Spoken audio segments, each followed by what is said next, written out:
Are you curious? Well, so are we. Are you funny? Well, we might be too. So why don't you get on in here, pull up a chair, there's plenty of room, because this is the podcast for empathy and imagination. My name is Aubrey. And I am Drew Clark. I would like to acknowledge you for taking the time out of your day to listen to and watch and comment on the podcast for empathy and imagination, where we explore concepts, ideas, people, feelings, and things. We have a nice show for you today, folks. Welcome, Aubrey. Welcome, everybody. Everybody, come inside. We have some, nice treats. If you got your beer or your, water, that's fine too. Go ahead and take a nice sip. Welcome. Welcome. Thanks. Aubrey. Thanks for coming here. Thanks for Nice making and it out bright to in here. Yeah, so the folks can see us at home. And notice we're down one camera today. So Yes. we got some just this is the wide shot. So welcome. We're running this thing out of a garage, people.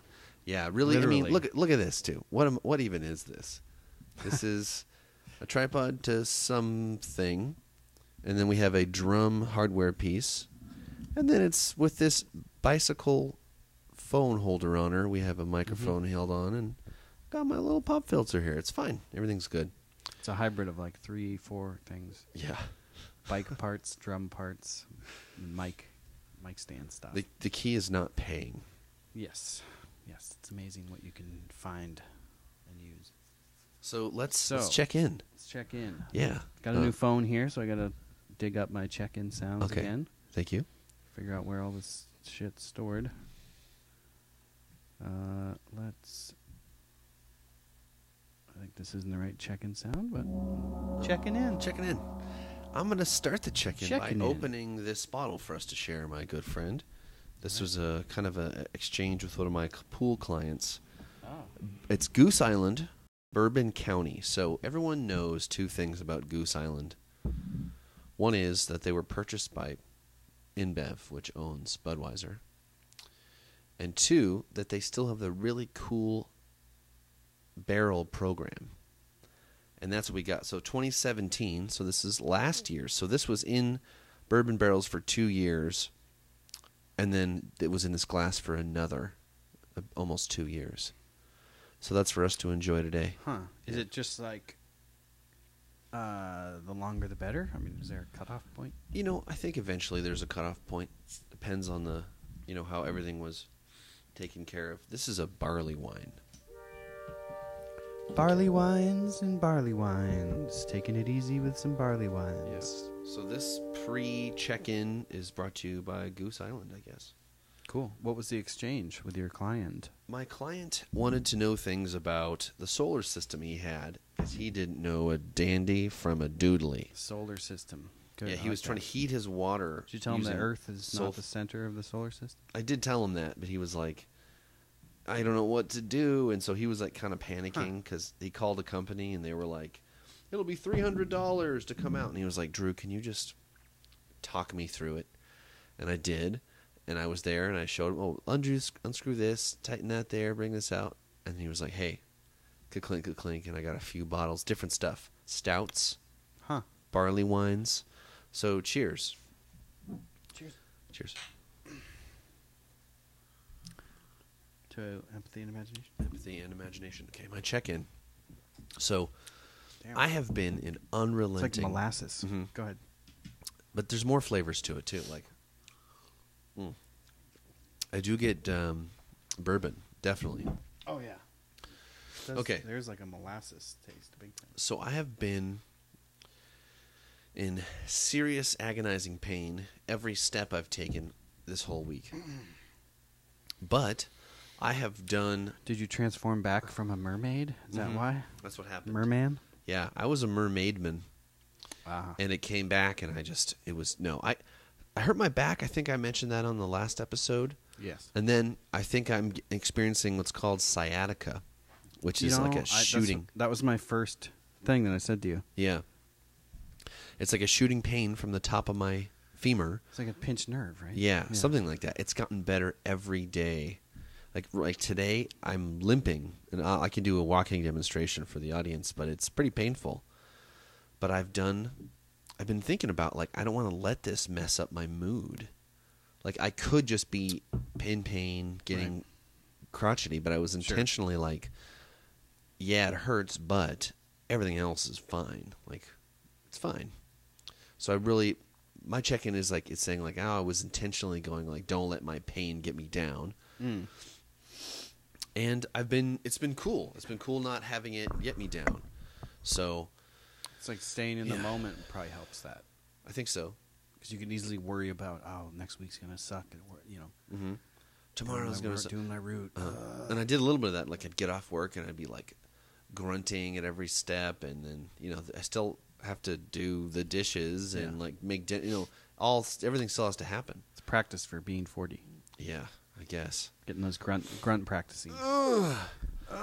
So yeah, I've been feeling good about that. I went to an archery place, and I shot archery. Yeah, where'd you go? With my nephew. Around Went to a place called Fat Shafts. Very clever. And I'm gonna now show everyone. You won't be able to see it till later, but my 3 successive least good to most good shots. Here's the first one. So here it kind of don't have any sound, huh? Yeah, you just give me a couple of these. Oh, I see. It's on your phone. Mm-hmm. And it's not a video; it's a picture. So this is an image of some arrows that are on the, they're on. There's 3 in the blue and 1's kind of off into the white, if that even really counts. Then here we go. Ooh, I got 3 in the red and 1 off in the white. You know what I mean? Good. And that's pretty cool. And then, whoa, I got 1 right in the center, and then the other 3 are in the blue, but they're all together in the same spot. So it's like that's my best one. Pretty good results. Yeah, pretty good results. And that was just the first ding. Here is a short clip of my nephew shooting an arrow.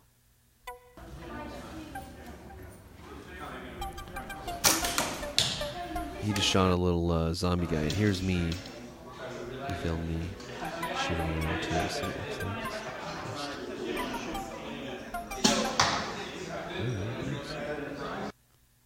yeah, so You have a bow, right? I have a bow. It's unusable at the moment. It's missing a part.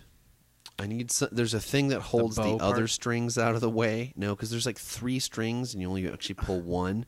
So this one holds them out of the way. I'm missing a thing. Oh. And they're like, maybe we can order it though. And it goes up to 80 pounds, which you could kill. I mean, wow. You could go through a person. Yeah. Well, no, it's 80. So it takes 80 pounds to lift. 80 pounds of force. Yeah, it's like 80 pounds of lift. That was really fun. It felt good, and of course, awesome. I was very quickly like, oh, I want to do this at home. It was so much fun. Take it on the Bike Corridor Warrior trips. I would. I totally would. Nab some pheasants. Or a turkey. You have a self-driving bicycle. Yeah. Just like archery. Horseback riding, archery.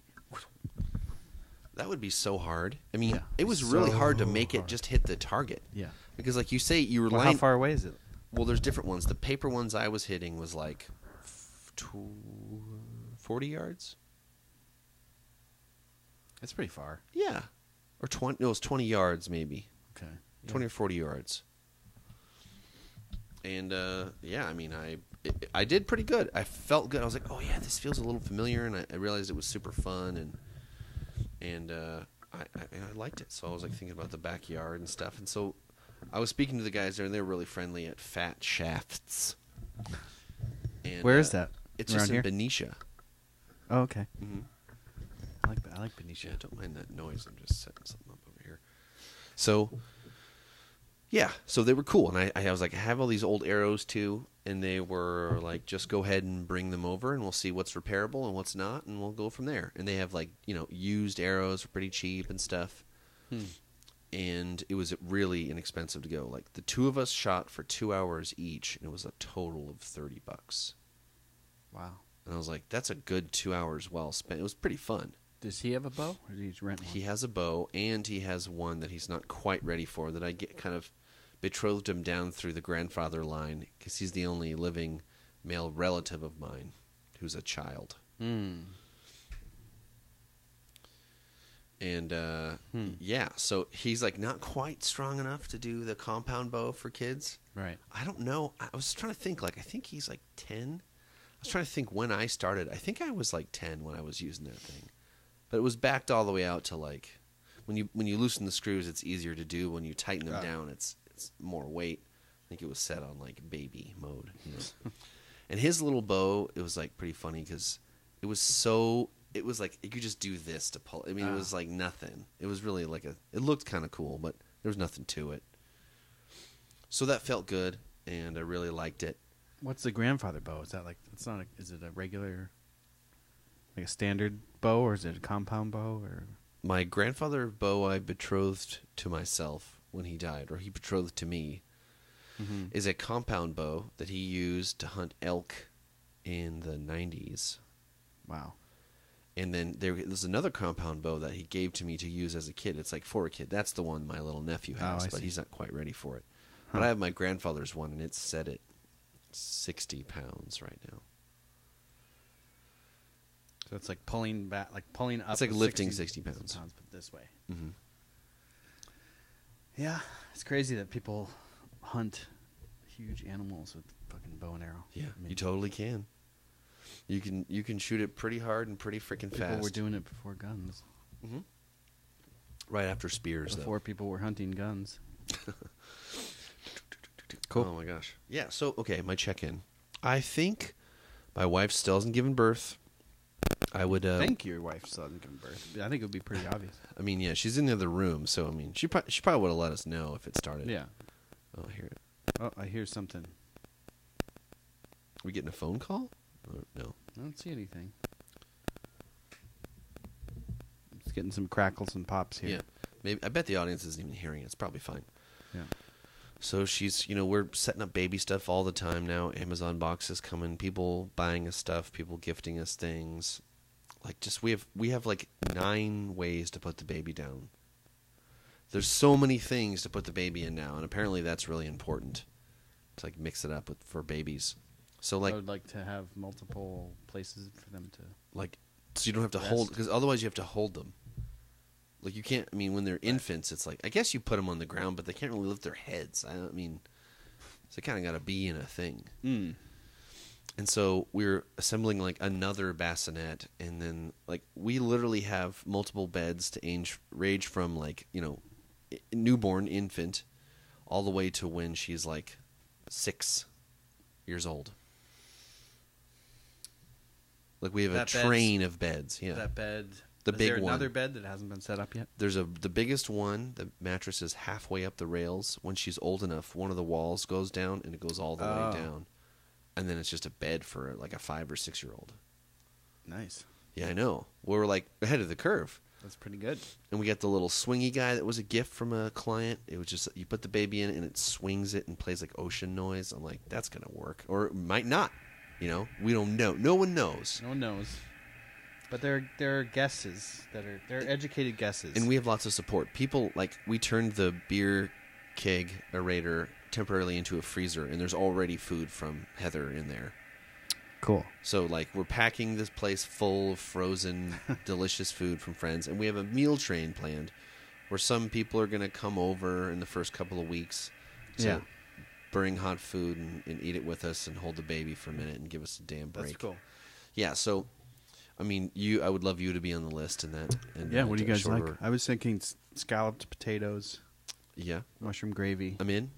Those all sound good. or some kind of pasta. I've been getting into pasta. Okay, Later. whatever you want, man. We'll eat it. We're not going to complain. You're a good chef and a good cook. Pasta's better for you than potatoes, I think. Depends on the pasta. Like brown rice pasta for sure. Yeah. But sweet potato, I mean, that's pretty good for you. There we go. I'm Pa- like, you can't ooh, really have scalloped sweet pasta- potatoes. Pasta and sweet potatoes. Mm. Or you could do scalloped sweet potatoes and then like, I don't know, salad, fish, mayo soup. Mayo soup. Mayo frap. Mayo shake. Yeah. Okay, I think Okay. that's my check-in because like, it's just there's nothing. We're just waiting. You're just waiting. I'm waiting. We're just waiting for the birth to happen. It could be any day now. We're like massaging her, and she's getting some Myers-Briggs cramps. But Huh. I'm checked in. Aubrey, That's cool. How the hell are you, man? Happy, psyched about that. Thank you. Thank you.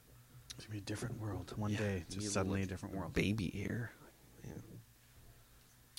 I'm doing pretty good. You know, the smoke is got me feeling a little run down. I heard that. I mean, it's bad. It's getting bad. This smoke. It was unhealthy for like a week. Might still be. Wish I had the website ready to go. But I've got an image up here of me wearing a gas mask. Okay. What's the what's that website? CalFire.gov? Is that it? I think that's it. I could check too.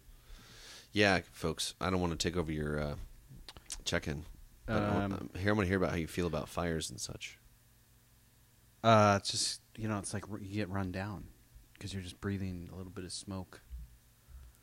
And,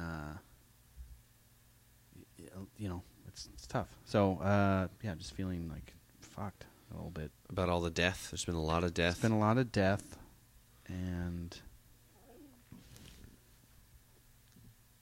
a lot of homes. You know, the homes that you hear about are like celebrities' homes. But that's sort of, it's like I don't really care about that because they can usually buy another home pretty easily. Mm-hmm. It's the like the poor and the elderly. Those are the people that are, you know, that get hit the hardest. Yeah. I've got a map of the fires up here. Okay, I got one too here. One right now, the air quality index, which is the AQI, is unhealthy. This was observed at 6 p.m. People with heart or lung disease, older adults, and children should avoid prolonged or heavy exertion. Everyone else should reduce prolonged or heavy exertion. So everyone should avoid exertion.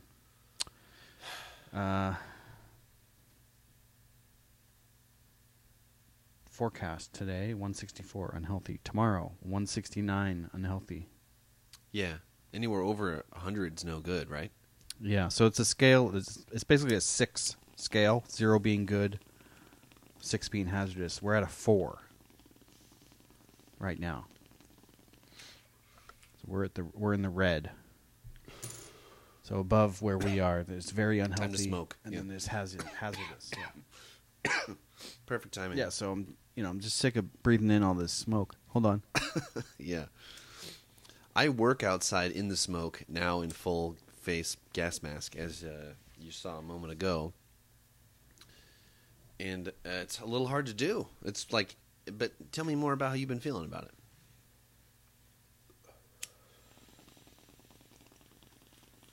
Well, it's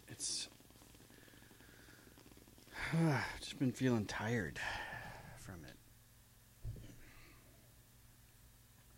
But it is sort of like Burning Man practice. Different, you know, it's smoke and not dust. Do you have a mask you've been wearing? I have a mask. How legit is it? It's just like a higher quality sort of surgeon mask. It's not one of the cheapo ones. Mm-hmm. It's more like the $10, but still disposable. Cool. It's not the full-on gas mask with filters. World War Do you II, feel like World War One style? Would you feel better if you had one of those? Or is that not really... It just would fuck with you anyway. Yeah, I think it would just fuck with me anyway. Do you feel sad about the 76 now recorded deaths from campfire? It's terrible. That's a lot It's horrifying. of people. Yeah. Because I was reading that. So I mean, that's basically my check-in. It's just Okay. you know, feeling a little run down, but other things are going well. Well, tell us. We have a show. Yacht Rock Band has a show coming up December 20th. Piano Fight in San Francisco. Uh-huh. Pretty psyched about that. Got a new horn player. And my mom just broke her wrist. Oh. Fell down and broke her wrist. Ah, sorry, Aubrey's Yeah. mom. Shucks. Sucks. Sorry to hear that. Dang. And, you know, have some inkling of whether I'm going to move to Massachusetts. Mm. Don't know if I will. still up in the air. But Question you're mark. feeling a lean. I'm just like, it's family, so much family over there, and nobody's getting any younger, you know. And then you look at like, weather conditions, and it's like there's huge winter storm happening. Well, there's a fucking people dying. winter storm from happening here snow. too. Yeah. So there's like firestorm deaths here, and freezing deaths, snow deaths. It's mostly accidents, though. With the snow, it's like car accidents. Mm-hmm. With the fire, though, so anyway, yeah. Well, that's on my mind. That's some information. It's on my mind. When I think about it, I sort of get a little depressed just because of logistics. Yeah, but you'll solve whatever logistics. Like, just thinking about moving again and how tired of that I am. And nothing is settled. There's no answers. It's not an easy choice. I'm sure the listeners are all wondering immediately, how would we podcast still with you in Boston, which I am also asking. Skype. We could do Split screen. split screen Skype.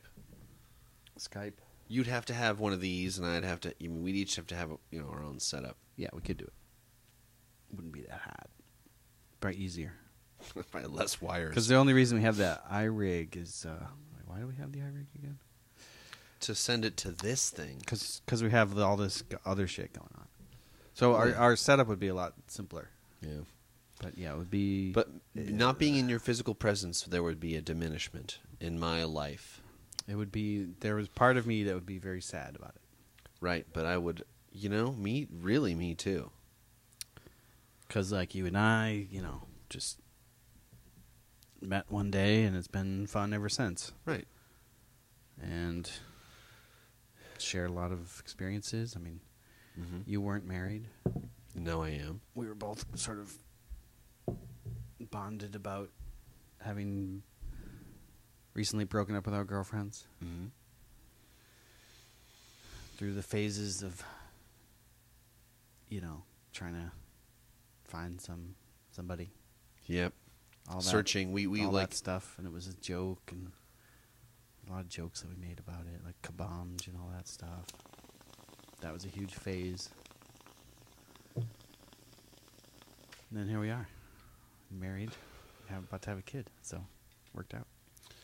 And you are in love with somebody very important, Yes. and special and wonderful also. So it's like we both won, Right. but yours doesn't live in the Cali Sea. Yeah. So there's the questions of relocation. That's just kind of floating around. Yeah, man. Well, I just see. I love you, and I want Love your doing happiness, and I really don't want you to leave, and that's my personal truth. Yeah, yeah. But I will pack your fucking bags. Yeah. And help you do it for love, and especially if you can have kids, and Yeah. just that you would be able to marry your woman and be with her. Try to carve out a little piece of happiness. Yeah, I from would this support pie. that. I'd support that, and I would hope that one day that happiness could be relocated to California. Yeah. But maybe not immediately. Yeah. See, there's Exactly. me being selfish again. It's just true. It's just true. It's You gotta just be true. selfish. I'm being true. You got to be selfish until you've made your millions, then give it all away. Or at least give a lot of it away. A and lot of it. but Leave some for your be able children to and be stuff. comfortable, yeah. But that seems like an ideal life trajectory. Yeah. Gain a bunch, give 90% of it away. On your deathbed, you own nothing. Everything is given away. That's my check-in. Wow. But Freaking, the- I need an applause after that, I think. Oh my gosh. The fires. It's a happy note. Not the fires, but that last part. Let's- So, the morbid thing about the fires, just to change tack here, the fire spreads, some of the wildfires, faster than you can run. So you can't just, it's not just like, oh, there it is, and people who got burned up were just stupid or didn't know. Yeah, I've been confused about can't, that. You can't outrun it. if it's moving through the, all the sticks, no gathering of firewood leads us here. Here we are. Yeah. So because if the fire travels slower when it's traveling through the canopy. Oh, I didn't know that. But when there's like dry shit on the ground, then it's just zooming along, and you can't. It's moving faster than you can run, so it's like twice as fast as you can run. So that's like I can 30 run miles at like 12 miles an hour. Right, so it's going like 20 miles an hour of just fire. Wow. And creates its own weather systems, microclimates, and it just incinerates you. I mean, it's completely horrific. Ugh. And yeah, it's pretty sobering to think about, because it keeps going too. I mean, in one sense, it's kind of nice in the sense that all the political bullshit is immediately set aside. Any political differences are like Trump's here. Immediately gone. When people are dying and shit, when there's natural disasters. So it's like, you gotta keep that in mind, is that when it really comes down to it, people help.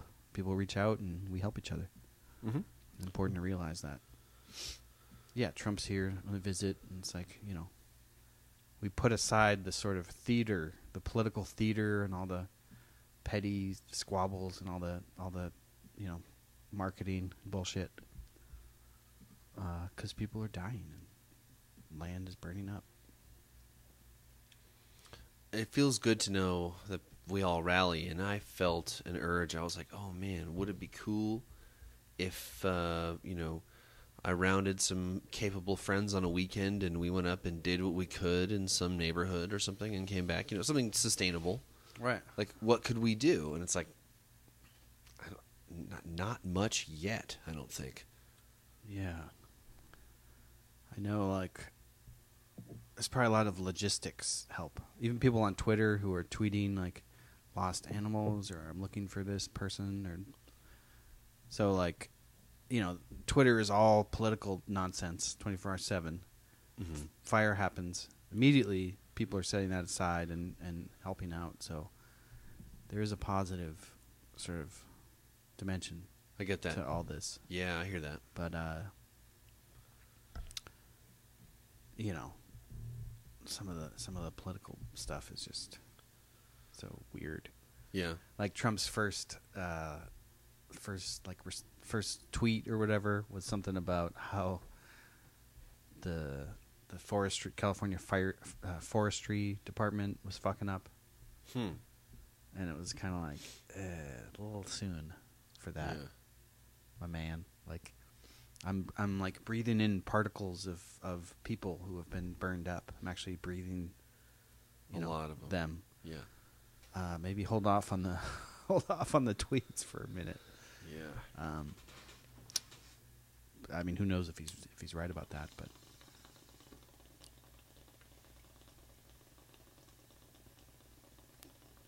there were warning signs like a year ago.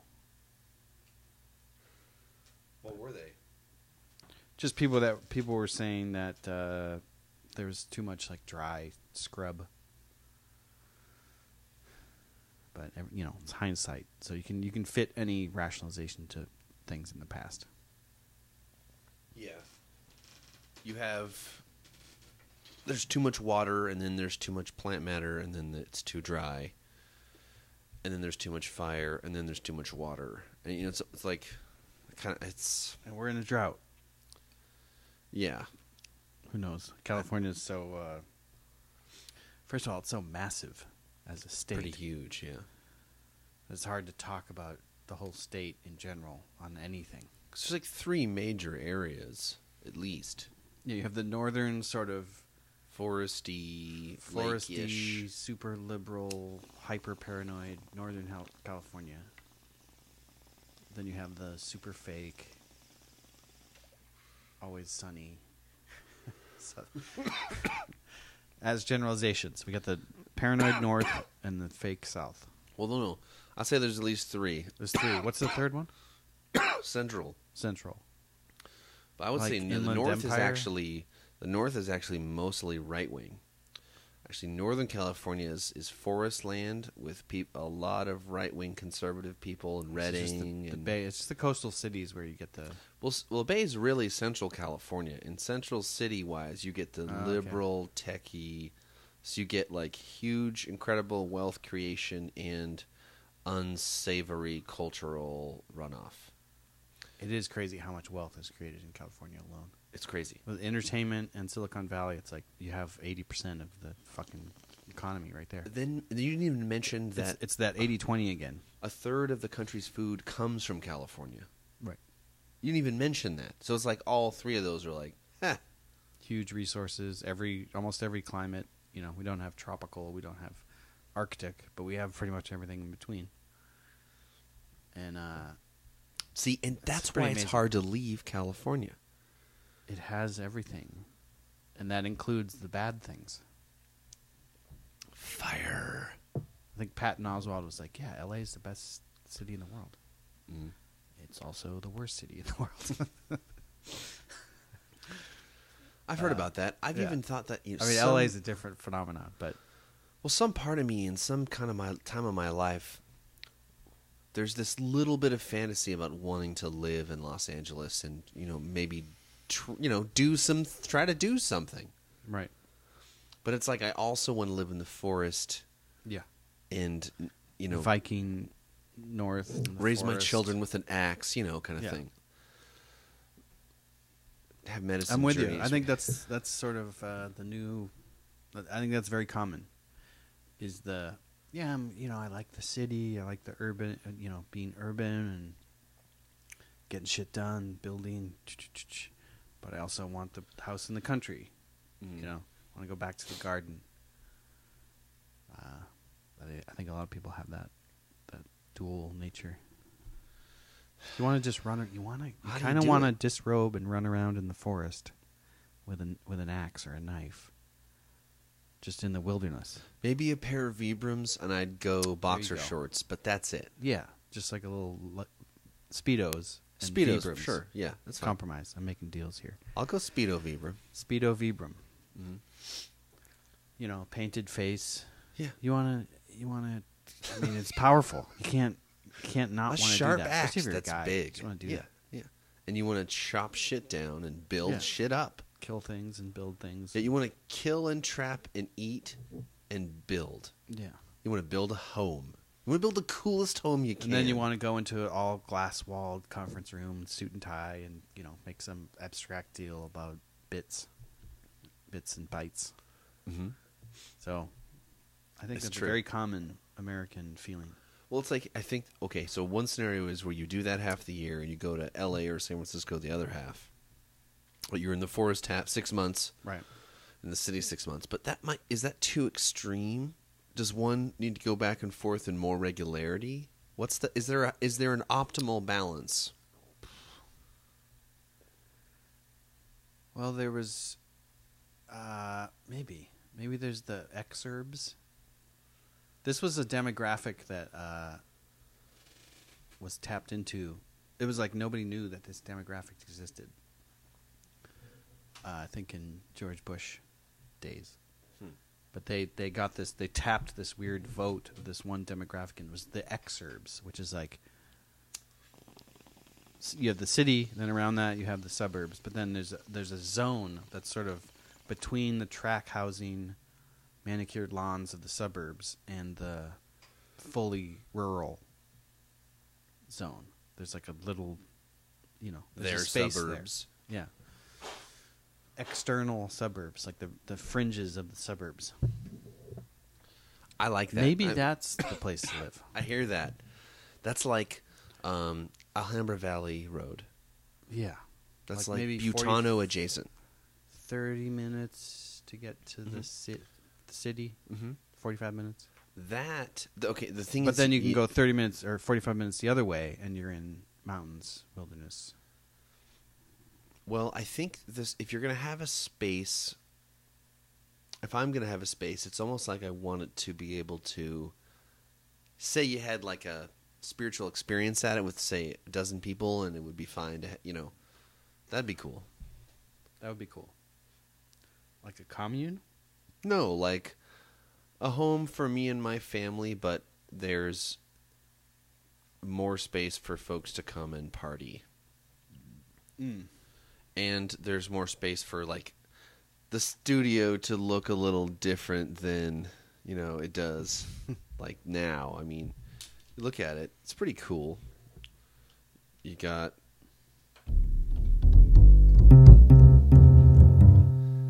over there's the stuff. You got the, cool shelving, washer and dryer, extra chair, camera, brewery. What?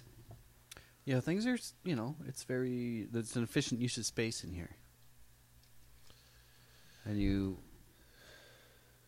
think about China, and some people live in just one room, and,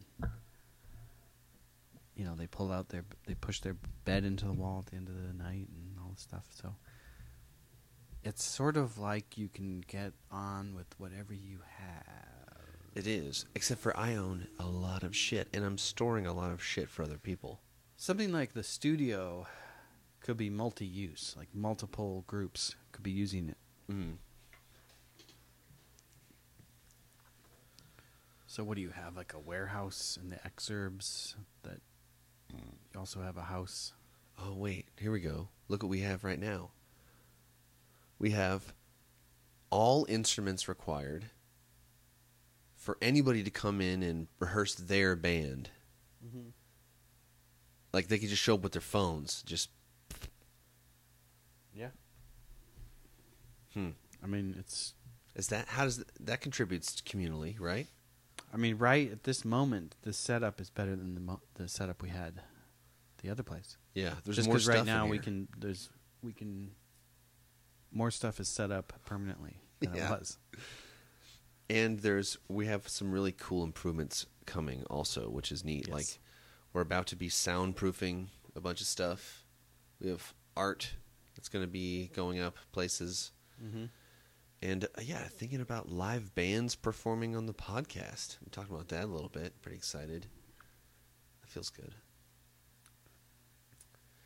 I mean, it's even possible, I think technically we could even play a song or something. I think so. We could. Okay, yeah, well, It's all hooked up. let's keep that in mind. Yeah, those fires, man. Oh, my gosh. I have a... It's hard not to talk about them because they've just been Okay. in the news for so long. I want to do a little science update here. Okay, cool. I have just one brief science blip. Okay, so here's an image, folks. This thing... I don't understand it. It's not that I couldn't, it's that I don't have the time to. This is gauge symmetry. Oh, you mentioned this before, vis-a-vis Louis Krause. What's his name? What am I forgetting his Weinstein. name? Weinstein. Not Weinstein, not Harvey. Not Lawrence Krauss. No. Joe Rogan. Yeah. Okay. Yeah. Clearly, him and his brother. Clearly, I don't know much about it. Well, basically, there's these genius pair of brothers, and they're genius in slightly different ways, and they have adorably interesting hair, and they're so smart. They're so Jewish. The hair's like they're like it's a problem because it's weird, They crazy do have girls. great hair. I forget their first names now. Sorry, gentlemen, but Eric and Brett Weinstein. yeah. Right? I think this was Brett, the older and larger one. Brett's the smaller one who worked at Evergreen. Yeah. So Eric. This is Eric. He was talking about gauge symmetry. And this is important for where astrophysics is talking about understanding where the universe is, how old it is, where it's going, what is it expanding, like all those, like the cutting edge world of those questions. One of the conversations is gauge symmetry. And so this image here, which listeners, just go to Planet Hopf. Just type that in, HOPF, Planet Hopf. And you'll be able to see this image. And in the lower corner, there's a bug. and you can see all the continents and how they're colored. And there's this thing about how they're oriented, and there's this other dimension that's represented by circles. And so points on the globe are in a new dimension represented by each one of those points is actually a whole nother circle the size of the globe in another direction. So there's like multi-phasic, multi-color,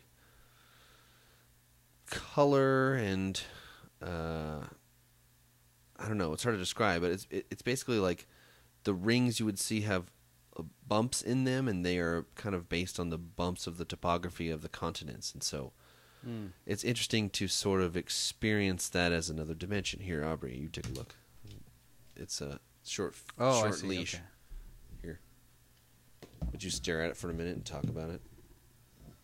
What is this an extrapolation of? Well, look closer. Oh, I see the continents. Mhm. So it looks like the continents are being mapped one to the other in some way. Not sure what that means. It would take, if you stare at it, you're not going to get anything really quick. It's like you had to look at it a while. Is it like there's two sets of continents and they're mapped to each other? Mm-hmm. At least. Okay. What is the mapping based on? Like, what's the... Gauge symmetry. What are we gauging? You're gauging another circular dimension based on our reality. Ah. So this is an attempt at part of a two-dimensional picture, because it's a two-dimensional picture, to try to describe this mathematical idea. Cool. He says this is the most important image in the world. Eric says that? Mm-hmm. Well, I guess we should pay attention. Well, I guess. I mean, I don't understand it, but it is the golden age, so I'm open to new kick-ass ideas changing my world. You know, I think that we're, getting closer all the time, and it's cool. That's cool. So that's the science update. All right. that I've got. Gauge symmetry. Yeah. A couple things. One was they recently discovered why... I'm not sure of the method, but I just saw the headline. They finally figured out why wombats poop cubes. What? Wombats poop cubes. Is that real? I'm going to say that again. Wombats poop cubes. They're not perfect cubes, but they're like squarish poops. And I just saw the headline that science has figured it out, guys. So everyone who is wondering why wombats poop cubes, we can now definitively say that we know. Science marches on. Well, what's the dang answer? I was looking for the headline right now. I can't find it. Well, my guess is that you have, there's some intestinal thing where there's got to be pressure from some bone or something that gives you like two flat edges, and that'd be close enough you could squeeze the muscle to get another two. You know what I mean?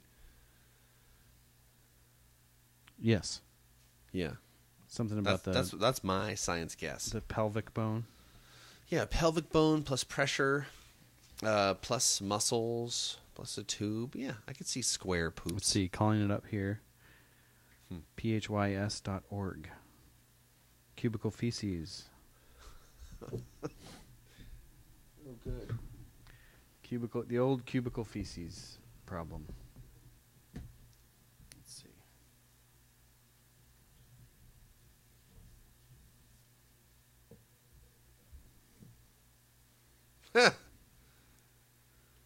You see that? Yeah. Wombats, the chubbed and beloved short-legged marsupials native to Australia, are central to a biological mystery in the animal kingdom.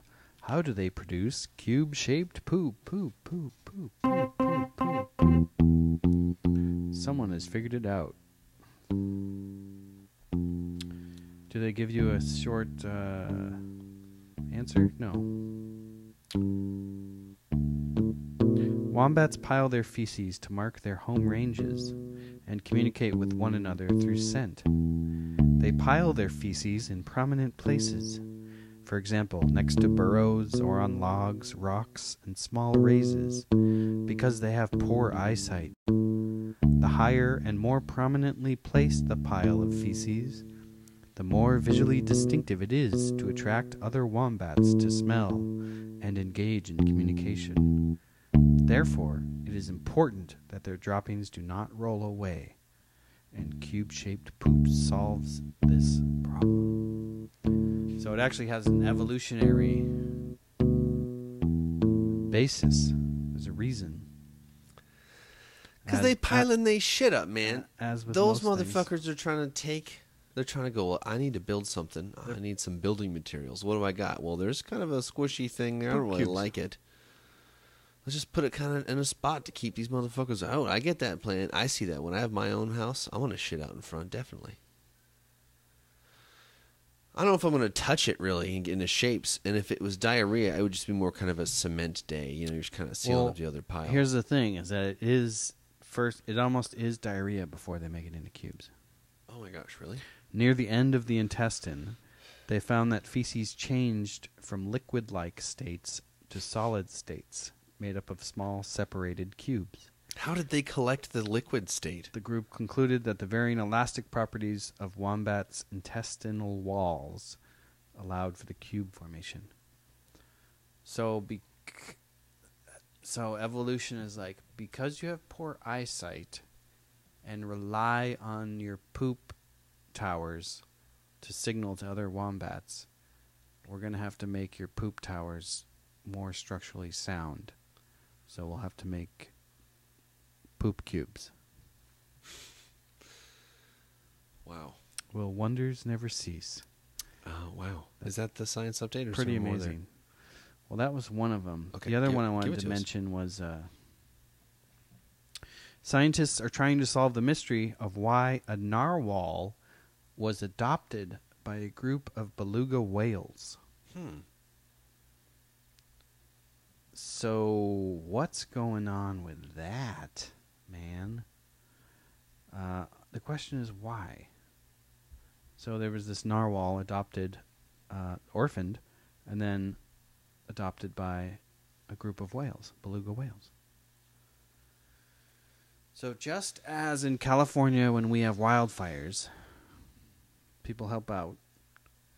In nature, you have an orphaned whale. Other whales come to its need.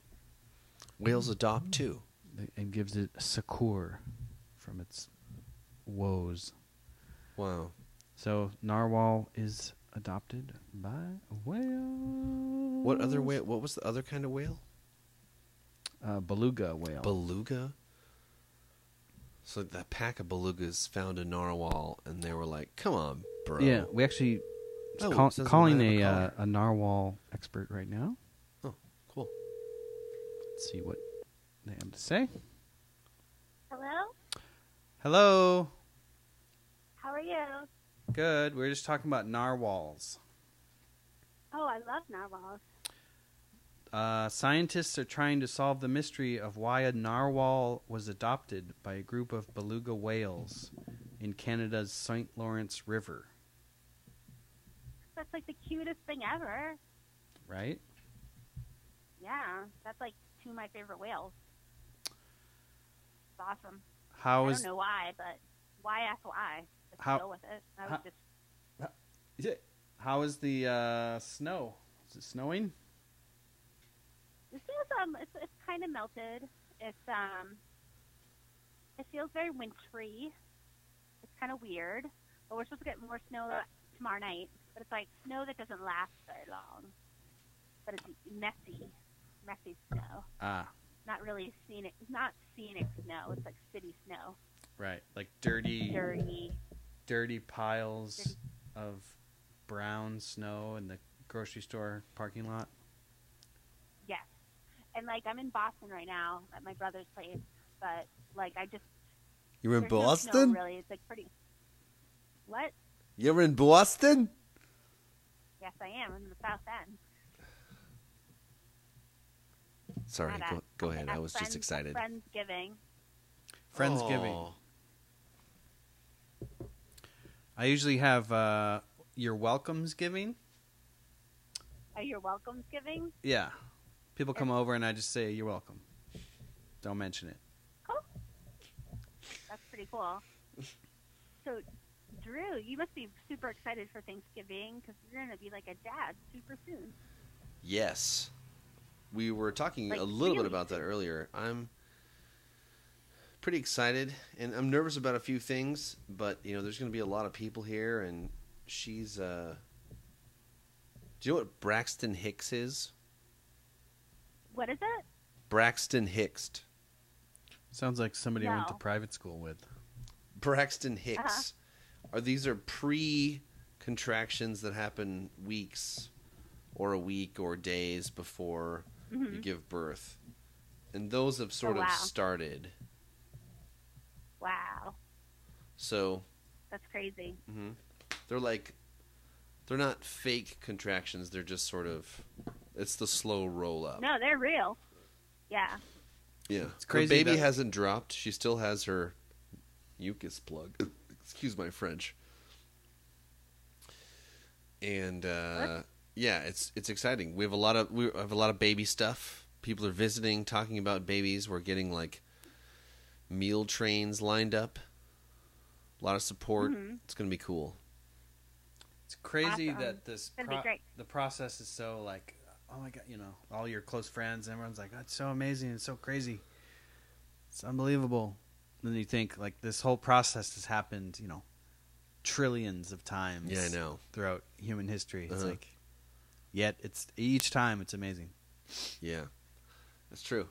But it's crazy. It's like, it's weird. It's like a very personal, private time for, you and your wife. But at the same time, everybody's there. Because I know, like, my friends who've given birth said, like, it's like, you're kind of like, want to be alone, but you need the help. So it's this really weird, vulnerable, powerful time. Yeah, you're right. I totally agree with that 100%. I'm more of the socialite type, and I'm like, yeah, please come over and help me, like, And leave please. when I tell you to. Yeah, and leave when I tell you to. Absolutely.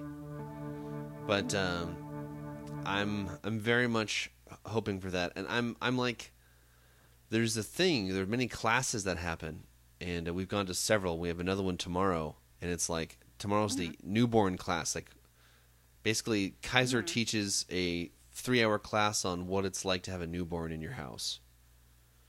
Wow. That would be the 4th of 4 classes we've gone to together, learning about stuff. Like, we went to a lactation one. We went to like what was the other one? Was just like early. I forget what it was. That one we kind of left early, and then the first one was really cool. It was all like what to do, how to sign up to the hospital, and what will happen. First, second, and third, and so that all was cool. How to stay for the whole class, but we left that one early. So, dude, that the other class, the teacher, I couldn't do it, man. She was, oh really? She was like, and no one was laughing, and she was like, Oh, she would go on tangents about her grandchildren like over and over, and they were really repetitive, and I was like, oh my gosh, honey. This That's is the one you so left bad. early from? And Rebecca, she looked at me and she was like, yeah, I want to get the fuck out of here. And we were getting back from the bathroom, and we like picked up our bag or something and walking out. She's like, oh, hey. And Rebecca's like, yeah, our apartment, they just called us. There's something flooding. We gotta. And we just bounced. It was so bad. We couldn't stay. What I was tried. the- We're what was 40 the minutes. I don't even know, man. She was just sort of mumbling nothing. She was like, try to eat vegetables, and I have a granddaughter, and this is a baby, and like, seriously. And then everything else was stuff that we heard in the first class. We already heard it. I was like, and the teacher we had, third, the lactation teacher, she's excellent. Like, she was a true professional, throwing out diamonds. She totally had everyone's attention, and we had questions, and she had answers. She was a pro. That was awesome. And she's teaching the 4th class. And our first teacher was excellent. So it's like 3 out of 4 ain't bad, Kaiser. not not bad. Not bad. For, the healthcare system. Yeah, in the 3 out of United 4 is States, pretty which good. Pretty fucked. So yeah, we've learned a lot. Rebecca researches baby things 6 hours a day, probably regularly. She wakes up at like midnight and 1 and 3:30 and 5. She already wakes up all those times. She goes She's back already to ready. sleep. Her rhythms are already Yeah. getting ready. She's lactating. I Damn. am sure. Cool. How's Boston? It's good. My brother's party is just winding down. So it's clear How's life as a robot? Oh, I'm so sorry we can't hear you. Aubrey has a new phone. I thought he neglected me, but his phone didn't send the text. Barely hear you guys. Yeah. Well, we think Okay. you're great. Heps, hers, Thank you. hope. Well, I think you're guys are awesome. I wish I could hear you guys. And Drew, good luck. And hey, I'll be in California in a month. So, be cool. You'll be in California in a month? Or a month and 4 days. End of the year. I look forward to it. Cool. Cool. All right. Well, I will listen to your podcast and yeah, Nara will. Hey, can you hear the keyboard? No. Do you hear a keyboard right now? No.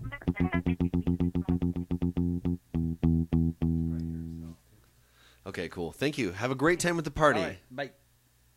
Okay. All right. Bye. Bye. Okay. Okay, so that was my... one more thing in the science update. So that weird interstellar object. Remember that thing? Talked about Oumuamua, they're calling it. It's tiny and very reflective. Okay? It's extremely reflective. So, I don't know, it's just weird. It's our first interstellar object. It's flying in. It's flying through our solar system and then going to zip out again. Can we grab First it and time mine it? in the history of monitoring the heavens that this has happened that we know of. So, pretty cool. Oumuamua. It's like this long cigar-shaped, super reflective object. Imagine if it was debris from like a spaceship or like some structure, a big metal piece, something. That would be pretty fucked, dude. All right. What else? So the thing that's flying through our solar system, do we know what it's made of?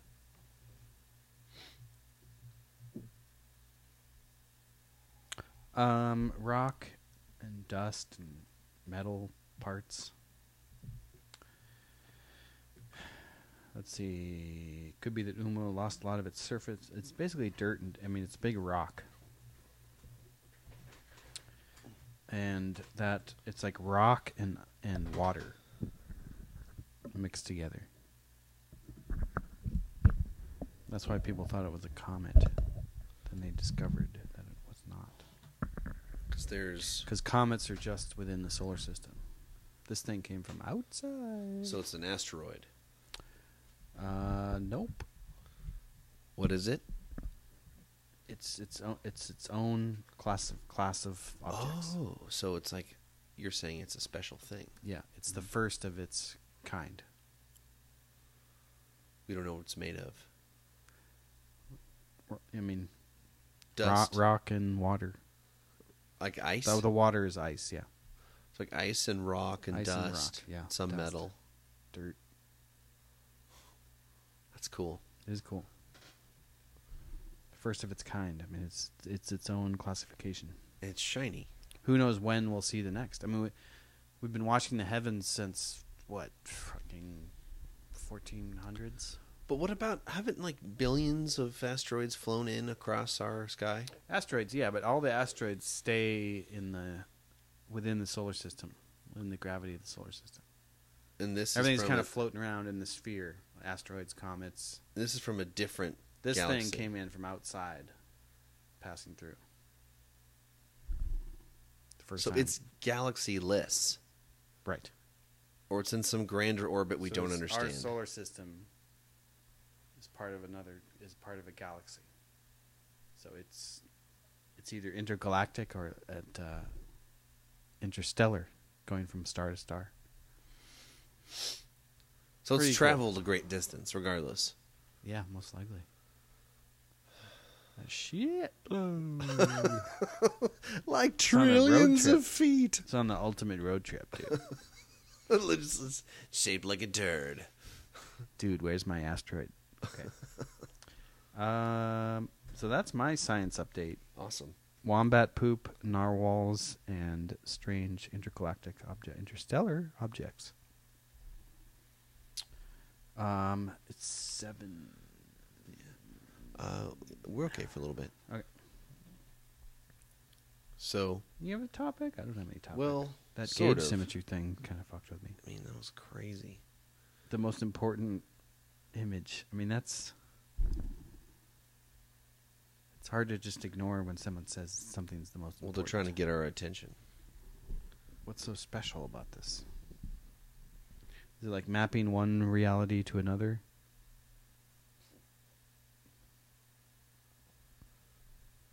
Huh. Odded objects. Yeah. Well, do you know? Okay, so I have a person. I'm curious if you know about this person. Person of interest. Okay. Do you know Dan Bilzerian? No.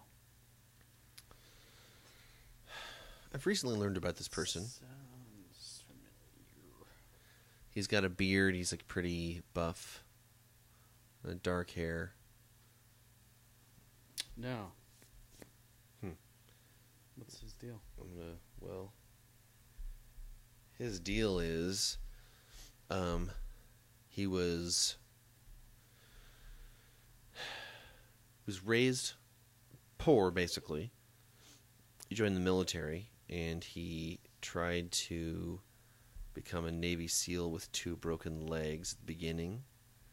And he got super sick, and he got over the end, and they kicked him out. And then a year later, he went all the way through again from the beginning, Hell Week and everything, and got to the end, and they kicked him out again. And then he went to college for a little bit from that. And at college, he learned how to play poker. And he, in college, won his first $10,000. He took that $10,000 to Las Vegas to Bellagio, and over a period of 3 weeks, turned it to $187,000. And then Playing poker? playing poker. And then from there, he beat a guy to win 57 million pot. And then he won a 10.5 million pot. And then he won an 11 million pot. And then a few smaller others in a 12-month period. About $100 million. This happened in a year from a kind of twice trained but never graduated Navy SEAL person. He then invested in marijuana company and then did very well again. Mm-hmm.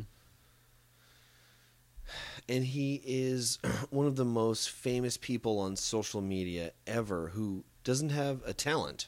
Like, he doesn't sing or dance or tell jokes, or he doesn't act. Like, he's just Dan Bilzerian. Right. And Dan Bilzerian is constantly surrounding himself with, I guess you'd say, like, A-list models. And they all Bang and stuff, and they all have careers online as models with millions of followers when they go around on his, his Bel Air mansion or the yacht tour or fucking whatever. Mm-hmm. And so these last couple of years, he's been just like hitting his bucket list, and it's sort of like he's in this weird space for a person to be in, and to some people it's super desirable, and some people it's too super revolting. And I wonder if there's any empathy and imagination we could muster on the topic. It's like he's brash but nice. Here, I'm going to play 30 seconds of an interview, and we'll go from there. I'm not going to get us kicked off, don't worry. You said the most you won is 51 million? Oh, shoot. Well, stand by.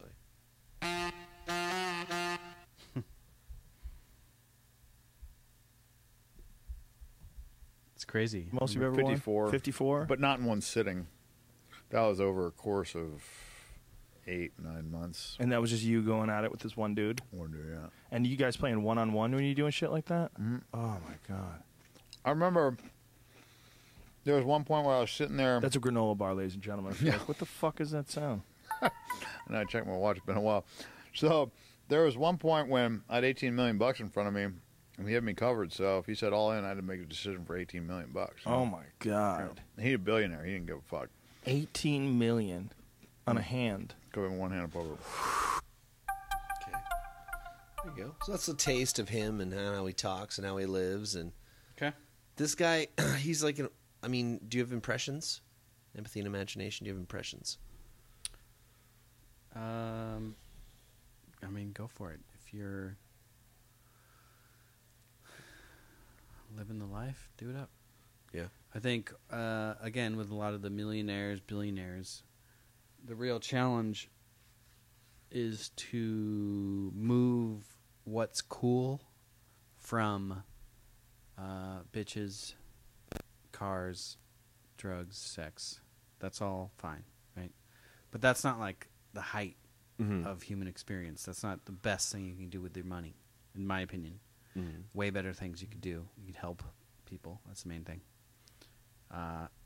But it's a free country, so whatever he chooses to do with the money he made is totally fine with me. Yeah. It's not hurting anybody. I agree. I basically could just say, concur with your thought there. It's like, it's exciting that those characters exist. It makes you think, this, maybe a few people have had this happen to them and we just don't even know about them. That's probably true. But he's made it high profile here, let's see. I have it right here. I mean, I guess his talent would be poker, right? Let's see here. Poker, yeah. I mean, he clearly knows like social media marketing, probably. Mm-hmm. Here's his Instagram. It's pretty. I don't know. It's just there's a lot of chicks and him partying with like famous people and like his crazy house and. Yeah, I mean, I guess if that's what's important to you, then good for you. Yeah. He's just going crazy. Some people value things differently, Mm-hmm. What's so interesting is this kind of 25 million followers on Instagram. That's way more than like I don't even know, but that's probably top 5. Mm. And it's just like It's a cult of personality. this person has way more reach than the president by a huge margin. Right.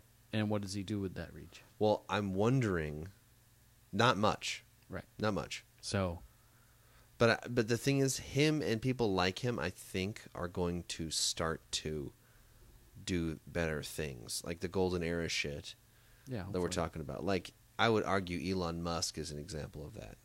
Yeah, it's like spend your money on something that'll help everybody. I think a good mindset to adapt would be like the French after the French Revolution, when they saw ostentatious shows of wealth as off-putting. They were like, what are you doing driving a Lamborghini around? Not that we had Lamborghinis in revolutionary times, but it was seen after, I think, Marie Antoinette, it was seen as kind of tasteless to be flaunting your wealth. So, and I think that's a good cultural direction to go in, where it's like, oh, you're a billionaire, great. You have Lamborghinis and all that other stuff, fine. But you're kind of a chump if you're not helping improve human life. If you're just spending your money on, you know, bitches and drugs, that's fine. You're free to do that. But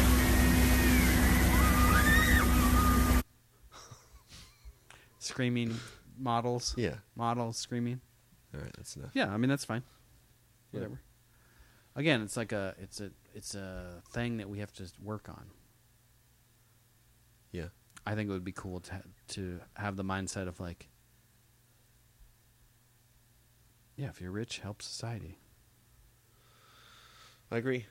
Follow the Bill Gates model.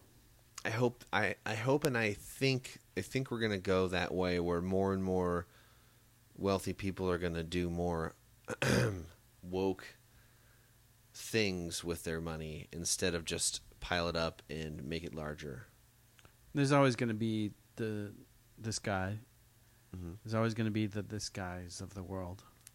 And it's actually fine. It's like, I'm sort of like, I agree with you. Like, if that's what it wants to do, I think there's a part of me that goes like, in another world that would be fun for a while, and then I'd need For a while, not. yeah, sure.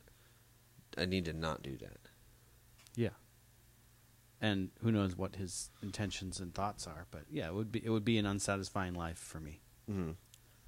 I think it would be actually deeply, deeply unsatisfying. But I'm all for him doing it. Totally. Yeah.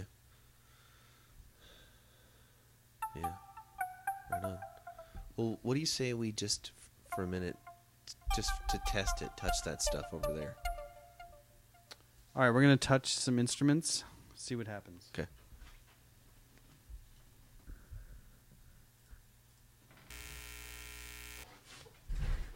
Oh, that's the guitar. So the mixer, should we just... We'll just leave it everything the way it is.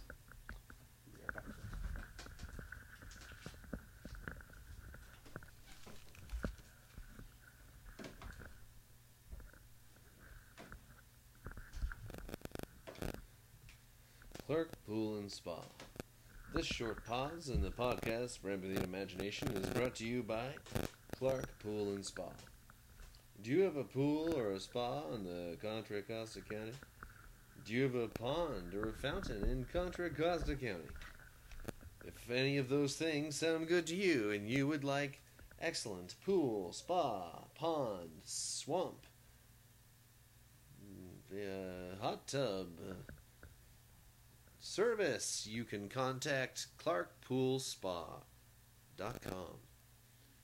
Also, folks, Zeiss Digital. Wow. All of your electronical needs can be met with Zeiss Digital. ZICED.net. Zeist. ZICED.net. Excellent. And he's back. Hey. Does that work? Oh, okay. We're good? So how are we going to hear our, you know what I'm saying? You have to wear your headphones. I guess I'll just swing over there.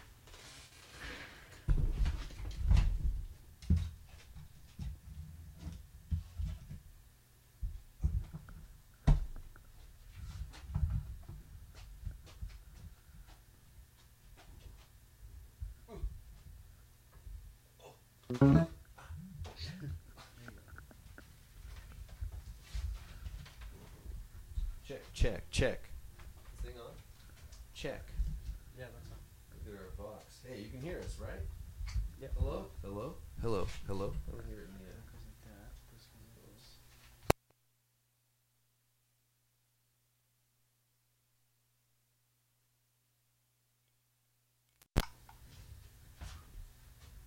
And here comes the pop.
just barely. Kind of, yeah. I hear it sort of, kind of. Can you hear it sort of, kind of? What do you want to hear? Starbox. That's nice. Check. Gotta be right up on this mother.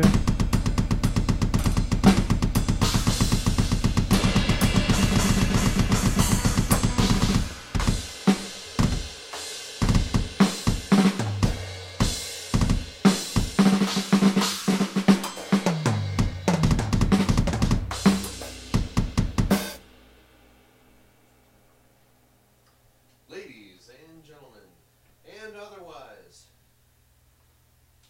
all genders welcome.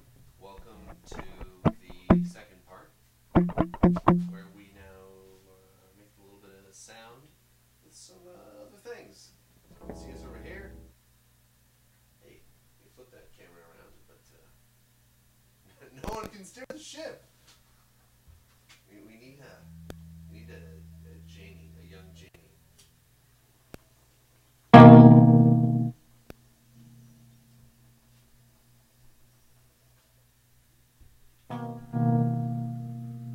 Oh, this almost sounds in tune.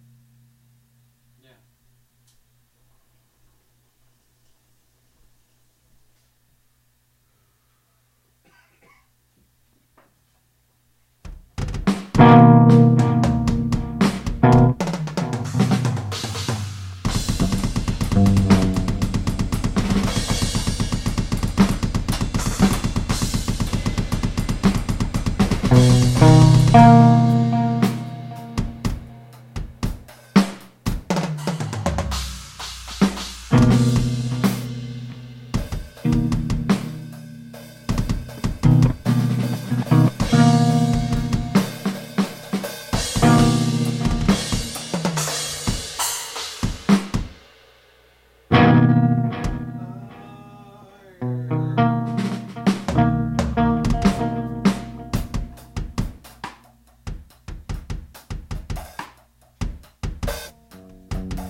That turns the drums off.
That's so crazy. Like, what the hell is going on there? Who knows what Evan was playing? I think he was playing it B. He's like learning all these alternate ways to play.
5 string sounded pretty good. Yeah, it is.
That was like a Ben riff that I kind of missed. That's that new thing that we never really finished working on. That new arpeggio that he had.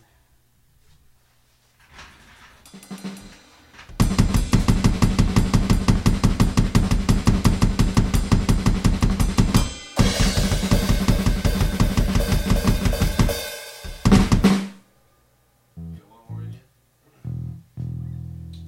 One more song? Maybe an oldie? I don't know. What do you think?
Got to put it way down here because I have to look.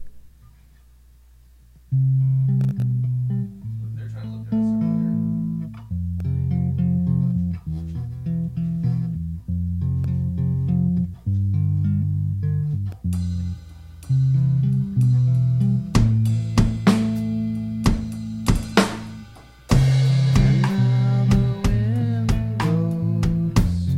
Under the moon,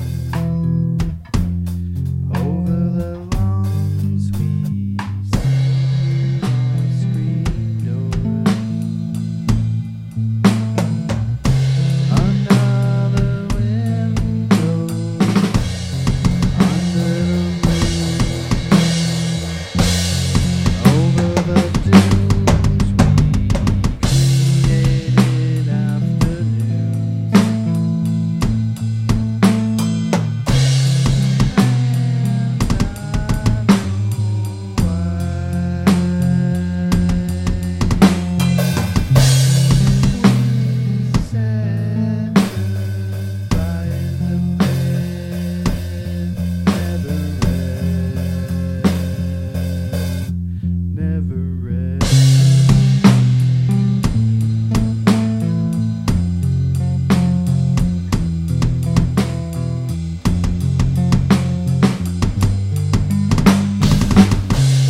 string and bass. Is that a wrap? Did we just succeed?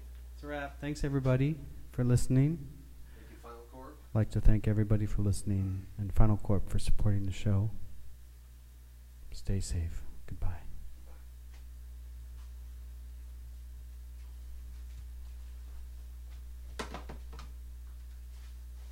Successful test.